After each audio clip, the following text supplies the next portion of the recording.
Yan naman guys, oh. Pati yung mga ano, ayan. Yan.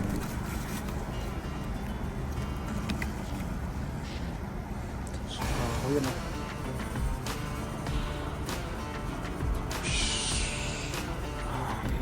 Siya, nakauwi lang. Pauwi pa lang pala.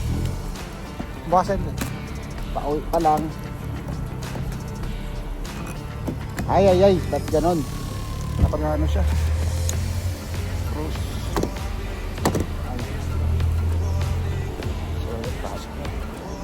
At malamig. Diba ngayon, negative 8 lang pang lamig. Nagpo-cross sa labas. Travel tayo. I-check natin yung ano, kung gaano kaganda ang Nipawa ngayon. Driving tour sa Nipawa.